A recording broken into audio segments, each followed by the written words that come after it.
এবার যে খবরের দিকে নজর রাখবো, ভগবানগোলা বিধানসভা কেন্দ্রের তৃণমূল কংগ্রেসের প্রার্থী রিয়াত হোসেন সরকার জয়ী হয়েছেন প্রায় 57,000 ভোটে।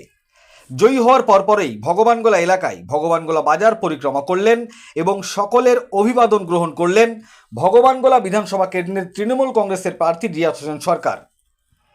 ফুল মালা মিষ্টিমুখ করিয়ে রিয়াত হোসেন সরকারকে সংবর্ধনা জানালেন ভগবানগোলা এলাকার মানুষ। সেই ছবি ধরা পড়ল আমাদের আখেরিগঞ্জ নিউজ চ্যানেলের পর্দায়।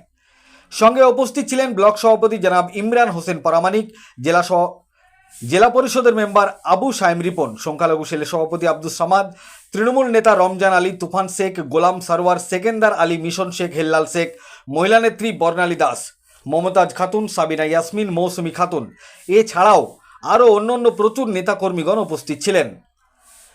ভগবানগোলার তৃণমূলের প্রার্থী রিয়াত হোসেন সরকার তিনি তিনার বক্তব্যে বললেন, ভগবানগোলার মানুষ আমাকে 2 হাত ভরে দোয়া এবং আশীর্বাদ করেছেন। আমি আমার সমস্ত ভগবানগোলাবাসী এবং আমার নেতাকর্মীদের ধন্যবাদ এবং কৃতজ্ঞতা জ্ঞাপন করছি। সর্বোপরি আমাদের নেত্রী মমতা বন্দ্যোপাধ্যায় এবং নেতা অভিষেক বন্দ্যোপাধ্যায়কে ধন্যবাদ এবং কৃতজ্ঞতা জ্ঞাপন করছি।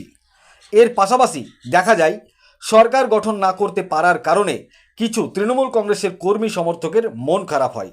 তাদের উদ্দেশ্যে বিধায়ক রিয়াত হোসেন সরকার তিনি বার্তা দেন, আপনারা কেউ মন খারাপ করবেন না, কেউ ভয় পাবেন না। আমরা আগেও আপনাদের সঙ্গে ছিলাম, এখনও আছি এবং আগামী দিনেও থাকব। পশ্চিম বাংলার মানুষ যে রায় দিয়েছে সেই রায় আমরা মাথা পেতে নিয়েছি।